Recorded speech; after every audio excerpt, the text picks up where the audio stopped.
Hello mga ka-vibes! Kumusta po kayo? For today's video, samahan niyo po akong manguha at magluto tayo ng talaba or oyster dito po sa lugar namin sa Barangay Leverty, Mayorga, Leyte. Tara, let's go! Are you go?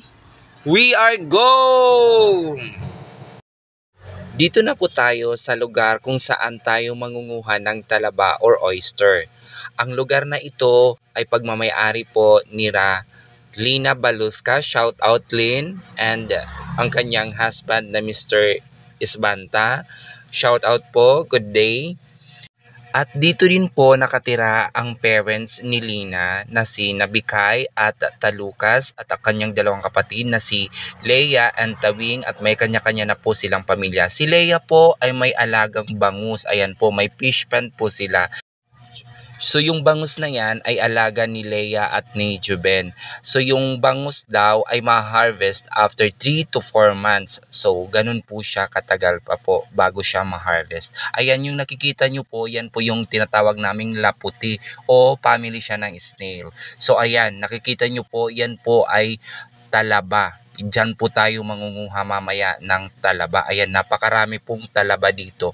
So nagpaalam po tayo kay Nabikay, kay Lataluka sa family niya po. Ayan, tinulungan na po tayo ni Nabikay manguha kasi gusto din daw niya manguha ng talaba at gusto din niya kumain ng talaba.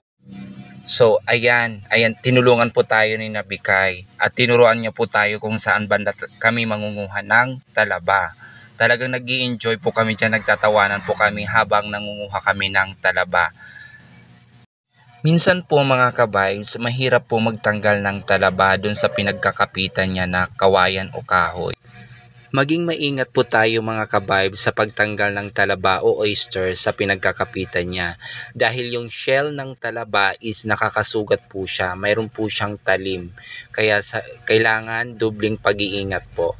Ayan po mga ka-vibes, ayan po ang laman ng talaba o oyster. So napaka-fresh ng talaba po dito. So napakasarap po niyan mga ka-vibes. So ayan, yan po yung mga nakuha na po namin. So yung iba binuksan na namin.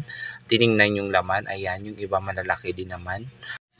So after po natin ito manguha ng talaba o oyster, dadalhin po natin ito doon sa tabing dagat at doon po tayo mag-iihaw o mag-grill ng talaba.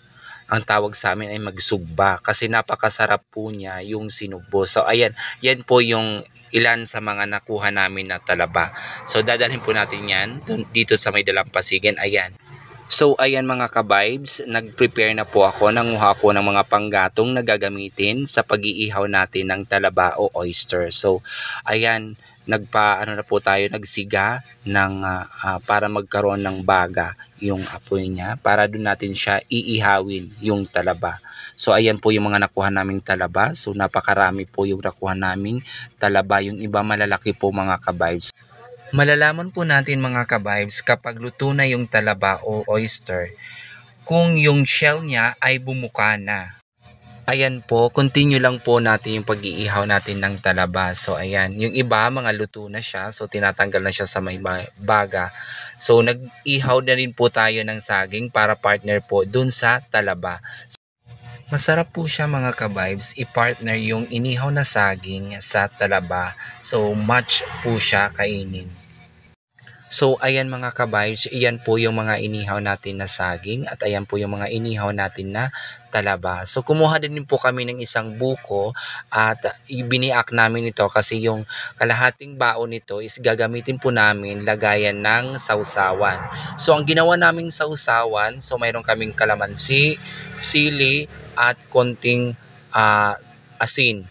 So yun lamang po mga ka-vibes. Masarap na po siyang sausawan para dun sa talaba na inihaw. So ayan, may mga malalaking talaba, laman ng talaba kaming mga nakuha. So ayan, so kumain na po kami. Ayan, sausaw, tas masarap po siya mga ka-vibes. Talagang masarap po siya, nakakatakam. Match po siya mga ka-vibes yung sausawan namin doon sa inihaw na talaba. So medyo maanghang at saka may konting alat. Actually yung talaba ay mayroon na po siyang pagka-salty kasi yung pinag-anuhan niya is tubig alat po.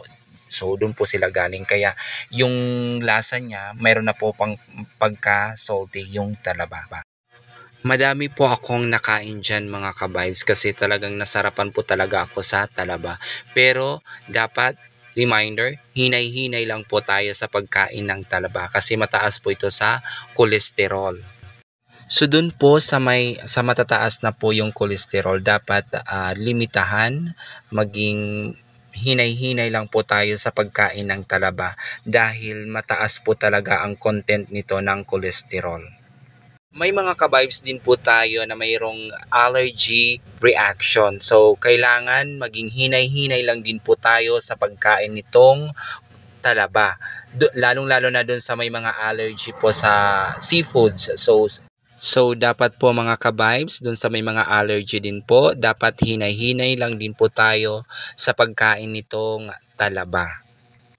Pero mga ka-vibes, may mga magagandang benepisyo din po ang pagkain ng talaba tulad ng mayaman sa nutrients, boost immune system, good for heart health, regulate thyroid function, high protein source, low calorie count, mood enhancer, good for eye health, improve brain functioning, and improves male fertility. So, sa mga kalalakihan dyan na hindi pa alam ang benepisyo ng pagkain ng talaba, especially dun sa panghuli, yung improves male fertility. So, ngayon, alam nyo na. Ano pa man mga ka-vibes, pero hinay-hinay la. Baka kasi tumaas naman ang kolesterol. Okay? Dahil po sa sobrang sarap ng talaba, hindi ko na namalayan na marami na po pala akong nakakain. At may kapartner pa itong saging, so talagang naparami po yung kain ko. So ayan, so sarap na sarap po talaga ako sa talaba. Ayan, more sausaw pa. Kaya dun po sa hindi pa natatry itong gawin, ang pag-ihaw ng talaba, itry nyo po, masarap po siya. At lalong-lalo na po dun sa taga rito sa amin, sana po matry nyo. So ayan, umuwi na po kami mga ka-vibes. So sana po mayroon po kayong natutunan at nag-enjoy po kayo sa panonood nitong video. Maraming salamat po.